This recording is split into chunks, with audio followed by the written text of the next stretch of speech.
నిత్యాగ్నివత్సరాతే అవధూతారూప దేవాదిదేవం నమో నిత్యానంద వేష కరుణే సద్గురు దేవాదిదేవ వెంకయ్యార్యాయ వెంకయ్య స్వామి నమో నమ ఓం శ్రీ అవధూతాయ జయ గురుమూడి వాసాయ ధీమే తన్నో వెంకయ్యార్యాయ ప్రచోదయాత్. కొబ్బరికాయలు టెంకాయలు ఎందుకు ఉండయిగా దున్నికాయలు అంటామమ్మ. తెప్పించుకోవచ్చు ఇప్పుడు పిల్లలు సరిపోతాయి. అవి ఎవరి వాళ్ళు వేసుకుంటారు. మనం ఎవరు చెప్పలేదు కదా పక్కన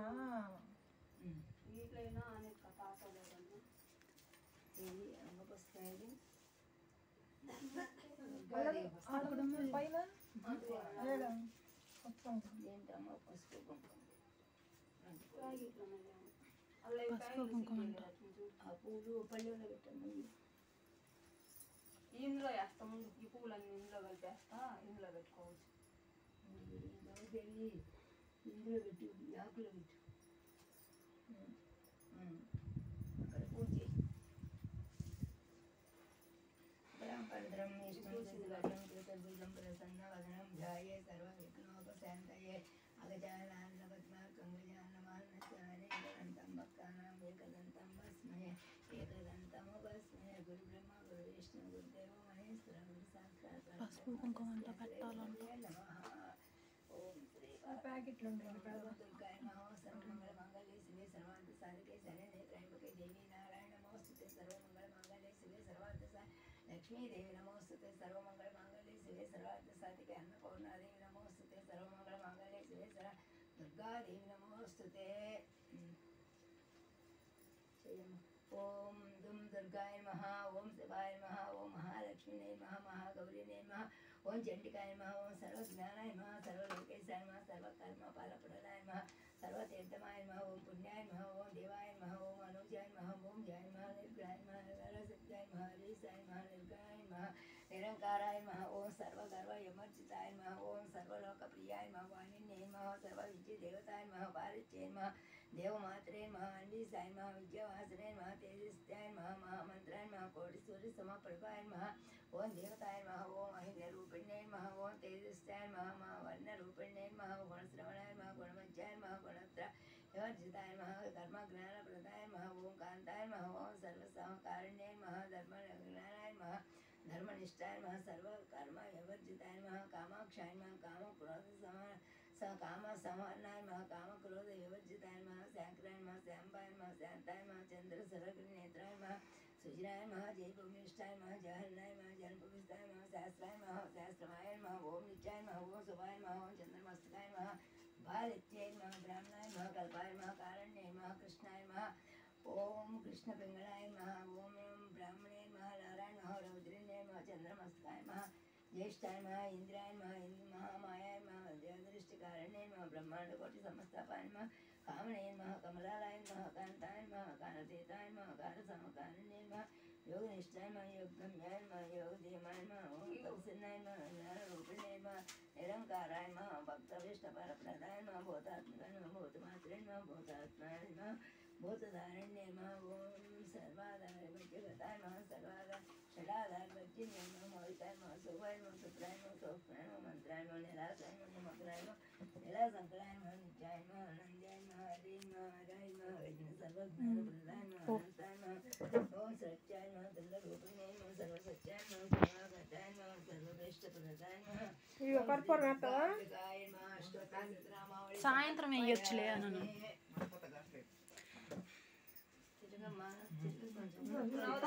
బయట ఉన్నాయమ్మ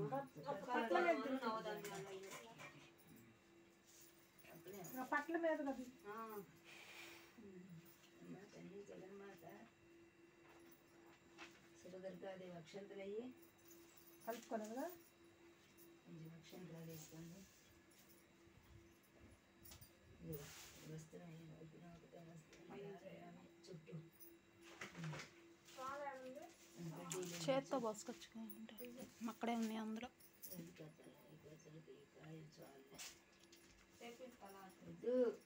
ఇవో 5 పుళ్ళు ఉండయి ఇంకెక్కువే ఉండయి చాలు.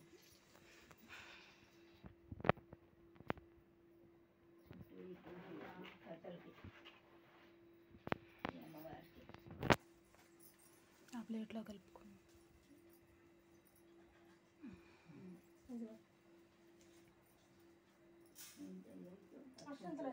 చాలు చాలు చాలు.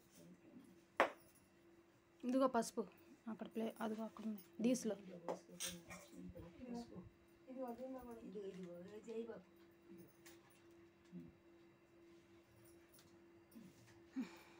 అందరూ పట్టుకోండి అమ్మ అక్షంతలు. వాళ్ళు తీసుకుని ఆ పైన స్వామికి పూలు వెయ్యి పెట్టు. ఇవన్నీ తీసి కూర్చోండి. ఆ బొట్టలు తీసేయండి. ఆ బొట్టలు తీసేసి కూర్చోండి అందరూ. ఇది కండవా సాంబ్రాణి అది అది బెల్లమా? బెల్లం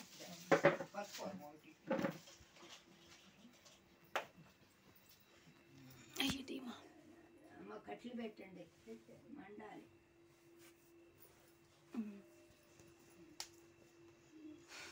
ఈ బెల్లం తీసేదా ఇందాక స్వామి పెడతాం కనిపిస్తుంది మొక్క వాళ్ళ అవసరం అయితేనే కింద దాని మీద పెట్టండి. వినండి చక్కగా. కోమలాంబ మొదటి అధ్యాయం. పర్వకాలంలో కృష్ణాతీరంలో శ్రీకాకుళం అనే గ్రామం ఉండేది. ఆ ఊరిలో రామాచారి అనే పేద బ్రాహ్మణుడు ఉండేవాడు. అతను వంశపారయంగా వచ్చిన పురోహిత్యమును వృత్తి చేసుకుంటూ సంసారాన్ని పోషించుకునేవాడు. అతని భార్య కోమలాంబ కూడా ఎంతో సోమిరాలయ్యి భర్తకి ఎంతో సహరిస్తూ సంసారాన్ని జాగ్రత్తగా గడుపుతూ వచ్చింది. ఆ దంపతులకు లేక ఇద్దరు కమల పిల్లలు జన్మించారు. ఇద్దరు ఆడపిల్లలే. ఆ పిల్లలకి లలిత, ప్రణవతి అని పేర్లు పెట్టుకున్నారు. ఇద్దరిని అల్లారుముద్దుగా పెంచి పెద్ద చేశారు. ఇలా ఉండగా వరుసగా 2 సంవత్సరాలు వర్షాలు పడక విపరీతమైన కరువు పరిస్థితులు ఏర్పడ్డాయి. ప్రజలు తినటానికి ఆహారం లేక ఎంతో బాధపడ్డారు. ఆర్థిక పరిస్థితులు సరిగ్గా లేక ప్రజలు దీపం కొట్టగలాడింది. చేయటం తగ్గించారు. దీనివల్ల రామాచారికి కూడా ఆదాయం తగ్గింది. ఇల్లు గడవటం చాలా కష్టమైంది. ఆడపిల్లలిద్దరికీ 18 సంవత్సరాల వయసు వచ్చింది. ఇంకా పెళ్లి సంబంధాలు చూడాలని తలుస్తుండగా ఈ 2 సంవత్సరాలు దీపం కొట్టగలాడిద్ది. చాలా కష్టతరమైంది. ఈ వివాహాల గురించి ఆలోచన చేసేదెలా? రోజు రోజుకి ఇంట్లో ఉన్న సరుకులన్నీ నిండుకున్నాయి. ఈ 2 రోజులైతే పూర్తిగా వస్తువులు ఉండే పరిస్థితి. కోమలాంబకి చాలా బాధగా ఉంది. ఆమె ప్రతిరోజు శ్రీ దుర్గామాతను పూజించేది. ప్రతినిత్యము ఆ తల్లితో తనను ఈ కష్టాల నుంచి కాపాడమని మొదలుపెట్టుకుంది. అయినా కుటుంబ పరిస్థితుల్లో ఏమాత్రం మార్పు చెందక రాకపోవటము వలన ఎంతో బాధపడేది. ఒకనాటి రాత్రి ఆలోచనలతో బాధపడుతూ నిద్రపోయింది. ఆ తల్లిని ఎన్నో విధాలా వేడుకుంటూ ఎలాగైనా తన కుటుంబాన్ని కరుణించమని ప్రాధేయపడుతూ పడుకుంది. ఒకంతటా నిద్ర పట్టుకోలేదు. మనసులో బాధ ఏమో నీలాగానే పొంగుతూ ఉండటం వల్ల అయ్యే మాత్రం కన్నులు మూతపట్టడం లేదు. ఆ తల్లిని అలా ప్రార్థిస్తూనే ఉంది. కాసేపటికి కన్నులు మూతపడి చిన్న కూనిక పట్టింది. నిద్రలో ఆమెకు ఒక కల వచ్చింది. ఆ కలలో కోమలాంబ ఎంతో బాధతో వడివడిగా అడుగులు వేస్తూ ఊరి చివర ఉన్న చెరువు వైపు నడుస్తూ ఉన్నది. ఇక తనకు ఆత్మహత్య తప్ప శరణ్యం లేదని తలుస్తూ ఎంతో వేదనతో నడవసాగింది. అంత స్థితికి జారిపోయిందన్నమాట పిల్ల. ఇలా కొంత దూరం వెళ్ళగానే ఒక్కసారిగా ఆమె కంట ముందు ఒక పెద్ద కాంతి వెల్లబడింది. ఆ కాంతిలో ఒక శ్రీమూర్తి అద్భుత సౌందర్యంతో వెలిగిపోతూ కనిపించింది. ఎన్నో దివ్య ఆభరణాలను ధరించి గొప్ప తేజస్సుతో ప్రకాశిస్తున్న ఆమెకు కోమలాంబ ఆ ప్రయత్నంగానే చేతులు జోడించి నమస్కరించింది. అప్పుడు ఈ శ్రీమూర్తిని కోమలాంబతో ఎలా అన్నది, అమ్మా కోమలాంబ, ఈ రోజుతో నీ కష్టాలన్నీ గట్టెక్కాయి. ఓం నారాయణాది నారాయణ. నీకు శుభదుర్గా వ్రతం అనే విశిష్టమైన ఒక వ్రతాన్ని వివరిస్తున్నాను. నేనే శుభదుర్గను. శుభాలను అనుగ్రహిస్తాను. నీవు ఇంటికి వెళ్ళి రేపే ఈ వ్రతం ఆచరించు. మీ ఇంటికి వెళ్ళినాక ఈ వ్రతాలు 5 వారాలు చేసుకో. ఏం ఖర్చు లేదు. ఏం లేకపోయినా 5 తాంబూలాలు పెట్టుకుని పొంగల్ చేసుకో. అవి కూడా లేదనుకో పొంగల్ చేసుకో. ఒకటి 5 ఖర్జూర పొళ్ళు అయినా పెట్టుకో. నిన్ను తల్లికి నమస్కరించి, తల్లి జగన్మాత నన్ను అనుగ్రహించినందుకు ఎంతో ఆనందము. నిన్ను ఎన్ని విధాలు కీర్తించినా తక్కువే.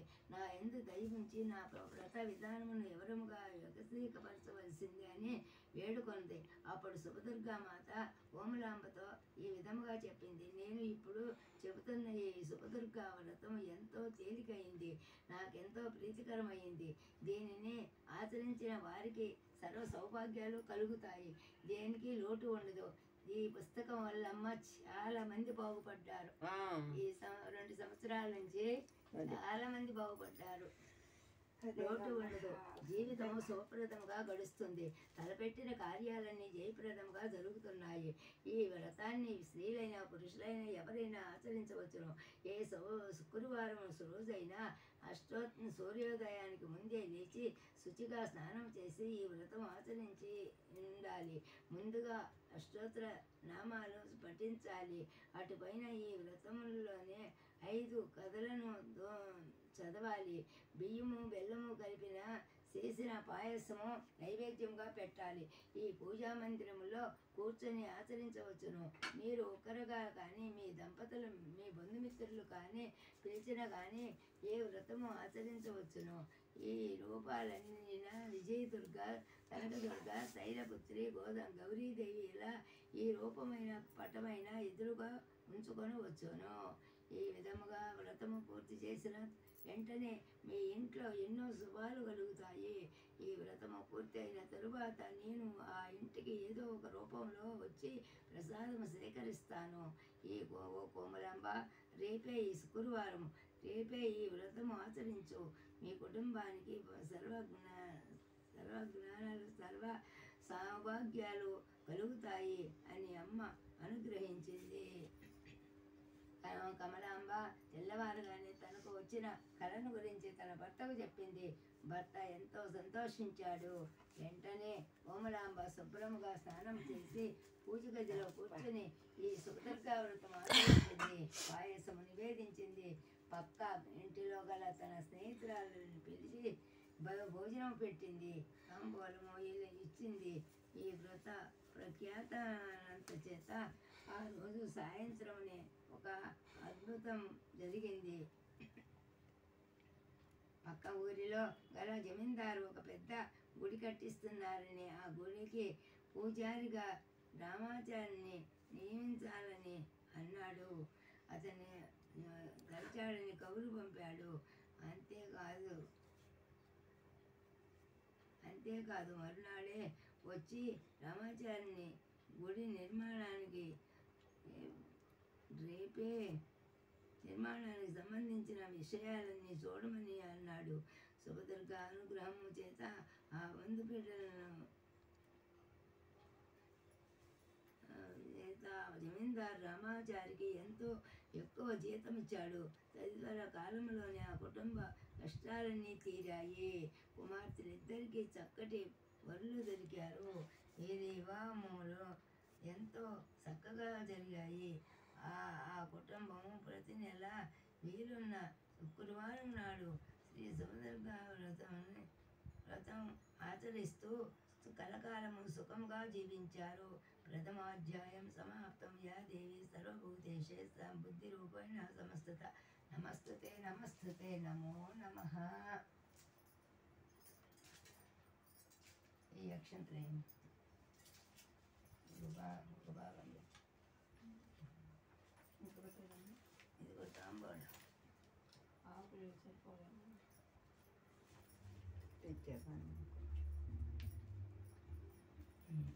అవి 4 కథలు 5 కథలు 5 కథలు అలా ఉంటాయి. ఇటు మా డాబా అమ్మ ఇంటికి వెళ్ళి ఆకులు తక్కువమ్మా.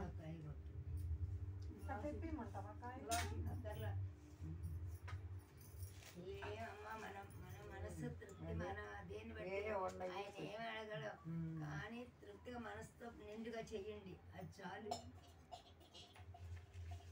ఆకులు కాపుకోమంటారు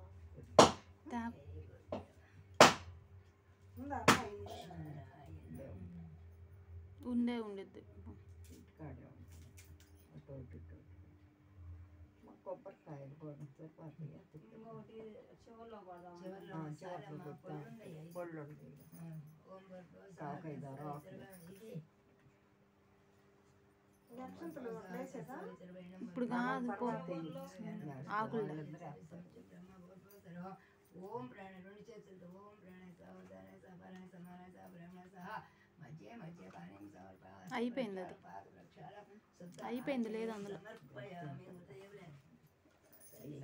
నేను తెచ్చాను నువ్వు తెచ్చినాక మళ్ళీ నేను తెచ్చాను చాలా ఆకుల అక్కడ అన్ని తాంబూలాలు గడప దండుకు తగలాడు అంటుకుంది.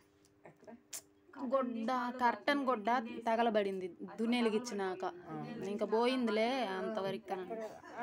ఇక్కడ మా కింద నడవటానికి వేసారు, చుట్టూ ఈ కాలకుండా వేసిన దానికి తగలబడిపోయింది అది. అది అసలు ఏంటి రవ్వ పడకుండానే అంటుకుంది.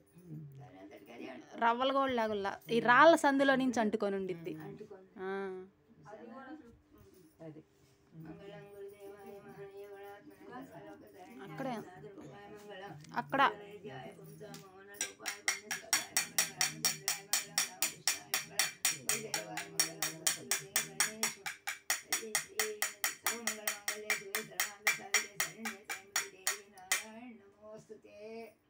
జగన్మాత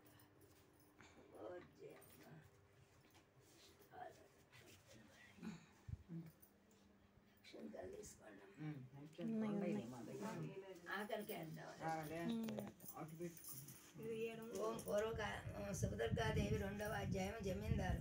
పూర్వకాలంలో గోదావరి నది తీరంలో దుర్గాపురం అనే గ్రామం ఉండేది. ఆ ఊరిలో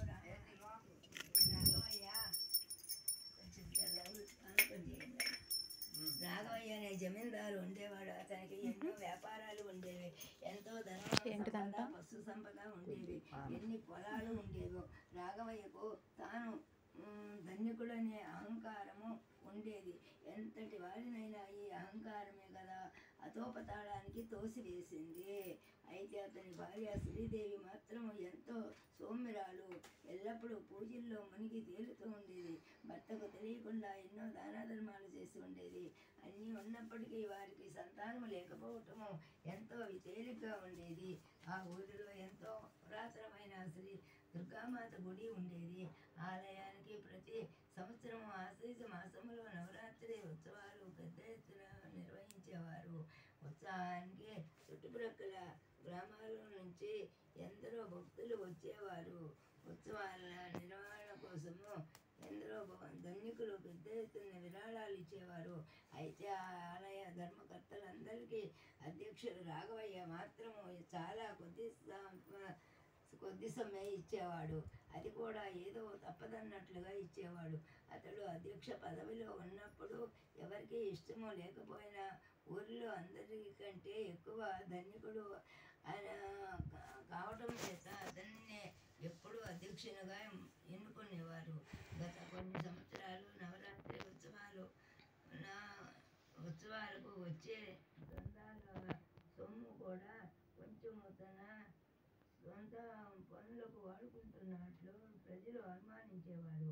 కానీ రాఘవయ్య ఇతనేమీ లెక్క చేయకుండా భక్తులు ఇచ్చిన సొమ్మును వినియోగము చేసేవారు. ఇలా ఉండగా ఆ సంవత్సరం ఉత్సవాలు పెద్ద ఎత్తున జరిగాయి. మా పంటలు బాగా పండడం వల్ల రైతులు చందాల రూపంలో ఎంతో ఎక్కువ సొమ్ము ఇచ్చారు. అంత సొమ్ము చూసేసరికి జమీందారుకి ఆశ పుట్టింది. అందులో నుంచి కొంచెం మాత్రమే ఉత్సవాలు ఖర్చు పెట్టి చాలా ధనము తన వ్యాపారాలకు మళ్లించాడు. ఇలా కొన్ని సంవత్సరాలు జగన్మాత సొమ్మును దుర్వినియోగం చేయటంలో ఆ తండ్రికి జగన్మాత కలిగింది. అంత అయిన మరునాడే జమీందారుకు పక్షవాతం వచ్చింది. పడ్డారు. భార్య ఎంతో బాధ కలిగింది. తన భర్త చేసిన దుర్మార్గములను ఇలా అనారోగ్య పాలయ్యాడని తలంచింది. అనారోగ్యం మాత్రమే కాదు, మరుసటి నెలలో వ్యాపారాలు విపరీతమైన నష్టము వచ్చింది. అకాల వర్షాలు కురిసి ఎంతో పంట నష్టము కలిగింది. వ్యాపారాల్లో ఇష్టం రావటం వల్ల రాఘవయ్య ఎన్నో అప్పులు చేశాడు. అవి తీర్చడానికి పొలం కొద్దిగా అమ్మవలసి వచ్చింది. ఇలా 2 సంవత్సరాలు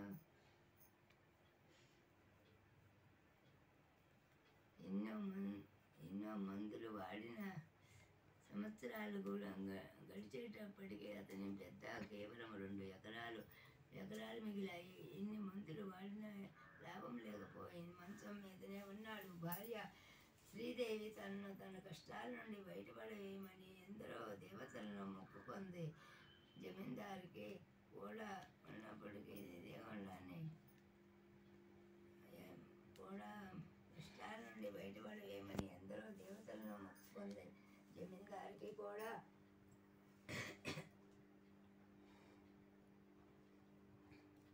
ఎప్పటికీ తెలిసి వచ్చింది తాను జగన్మాత సొమ్ము దుర్వినియోగము చేసినందుకు ఈ అనర్థాలని జరిగినట్లు గమనించాడు. ఇలా ఉండగా ఒకనాడు ఎవరో సాధువు వంటి వ్యక్తి ఇంటి బయట భిక్షాంది అన్నారు. సమయానికి ఎన్ని ఎకరాలు ఉంచినా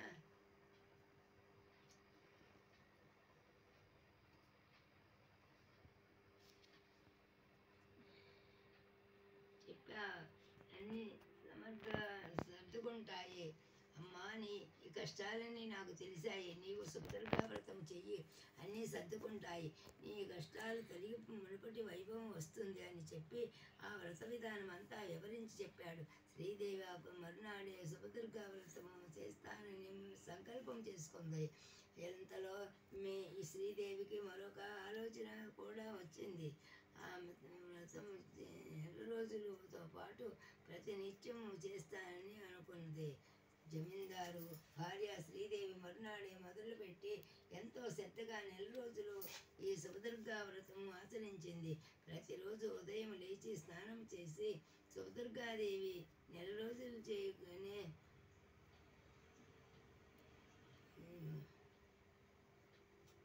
ఎంతో ఎవరో దంపతులు చివరి రోజున శుక్రవారం నాడు వ్రతం పూర్తి కాగానే ఇంటి గుమ్మం ముందు ఎవరో దంపతులు పిలుస్తున్నట్లు అనిపించింది. బయటకు వెళ్ళింది. 2 బ్రాహ్మణ దంపతులు కనిపించారు.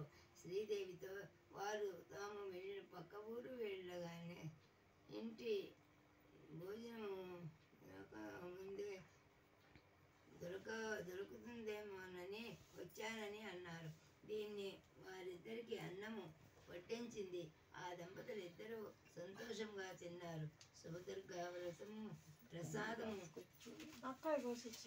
పానకం అంట కలుపు కొంచెం కూడా సేకరించారు. వారు తిరిగి వెళ్ళిపోతూ ఆమె చేతిలో ఒక చిన్న మూట ఉంచి, అమ్మ ఇది కొద్దిపాటి ధనము, మేము వెళ్ళిన తరువాత తీసి చూడు అని చెప్పి వెళ్ళిపోయారు. తరువాత వారు వెళ్ళిన రూపాయి బిల్లు పెట్టు. వారు వెళ్ళిన కాసేపటికి మూట చూసిన శ్రీదేవి ఆశ్చర్యపోయింది. ఆ అమ్మోళ్ళు నిండా నీళ్ళు. పానకం అంట కలుపు కొద్దిగా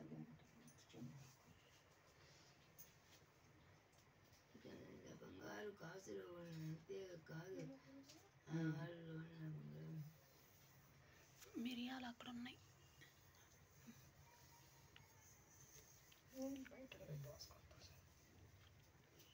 గ్రహించింది. ప్రసాదం సేకరించడానికి ఆ పార్వతీ పరమేశ్వరుడు బ్రాహ్మణ దంపతుల రూపంలో వచ్చారని గ్రహించి ఆమె ఎంతో ఆనందపడింది. వారి అమ్మ అనుగ్రహంతో కొద్ది రోజుల్లోనే జమీందారు కూడా పూర్తి ఆరోగ్యవంతుడైనాడు. మెల్లమెల్లగా సంవత్సరంలోనే తిరిగి మునుపటి కంటే ధనవంతుడయ్యాడు. జమీందారు ఎంతో మార్పు వచ్చింది. ఆలయానికి బంగారు తాపడం చేయించారు. ఎంతో సన్మార్గమును జీవించి అనతి కాలంలోనే చుట్టుపక్కల గ్రామాల్లో ఇంత గొప్ప ధర్మాత్ముడు లేడని తెలుసుకున్నారు. రాఘవయ్య శ్రీదేవి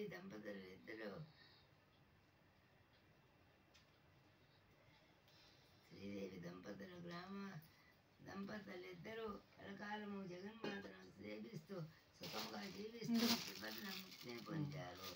యాదేవి సర్వభూతేషు సంస్థిత నమస్తుతే నమస్తుతే నమస్తుతే నమో నమః.